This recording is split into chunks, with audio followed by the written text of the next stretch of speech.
Hello everyone, welcome to CB channel. இன்னைக்கு நம்ம சேனலில் முருங்கைக்காய் ஊறுகாய் எப்படி போடுறதுன்னு பார்க்கலாம். எங்கள் பெரியம்மா நம்ம சேனலுக்காக முருங்கைக்காய் ஊறுகாய் எப்படி போடுறதுன்னு செஞ்சு காமிக்க போகிறாங்க. இந்த ஊறுகாய் மற்ற ஊறுகாய் மாதிரி ரொம்பவே டேஸ்டியாக இருக்குங்க. வாங்க நம்ம இதை எப்படி செய்கிறதுன்னு பார்க்கலாம்.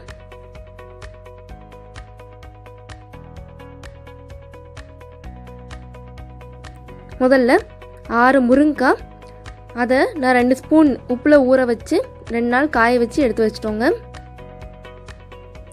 பெருங்காயப்பொடி 1 ஸ்பூன், இட்லி பொடி 2 ஸ்பூன், மல்லிப்பொடி 2 ஸ்பூன், மிளகாய் பொடி 2 ஸ்பூன், சீரகப்பொடி 2 ஸ்பூன், வெந்தயப்பொடி 1/2 ஸ்பூன், அப்புறம் மஞ்சள். புளி ஒரு சின்ன எலுமிச்சம்பழம் சைஸ், அதை கரைச்சி எடுத்து வச்சுக்கலாம். கருவேப்பிலை, அப்புறம் உப்பு. இப்போ கடாயை சூடு பண்ணி அதில் எண்ணெய் ஊற்றிக்கலாம். எண்ணெய் நல்லா சூடானதுக்கப்புறம் கடுகும் உளுந்தும் ஆட் பண்ணிக்கலாங்க. கடுகு நல்லா பொரியட்டும்.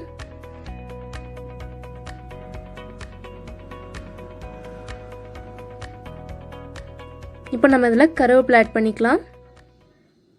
கருவேப்பிலை நல்லா பொரிஞ்சிருச்சு. இப்போ நம்ம புளி கரைசலை இதில் ஆட் பண்ணிக்கலாங்க.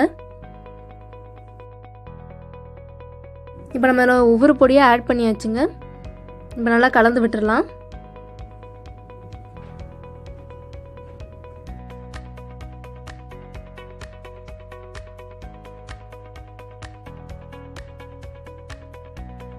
இப்போ நல்லா கொதிச்சு வந்துருச்சுங்க. தேவையான அளவு நம்ம உப்பு ஆட் பண்ணிக்கலாங்க. இப்போ நம்ம இதில் காய வச்சு எடுத்து வச்சிருக்கிற முருங்கைக்காயை நம்ம ஆட் பண்ணிக்கலாம். இந்த ஊறுகாயை 2 வாரம் வரைக்கும் வெளியே வச்சு யூஸ் பண்ணாங்க. அதுக்கப்புறம் நம்ம ஃப்ரிட்ஜில் வச்சு எப்போனாலும் யூஸ் பண்ணிக்கலாங்க.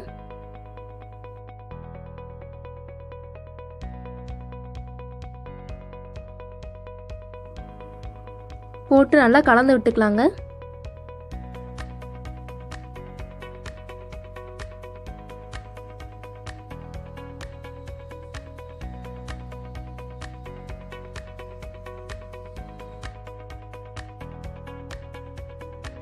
இப்போ இதை மூடி போட்டு நல்லா வேக வச்சிடலாங்க.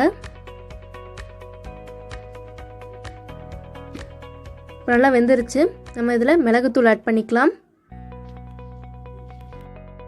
இப்போ இதை நல்லா கலந்து விட்டுக்கலாங்க.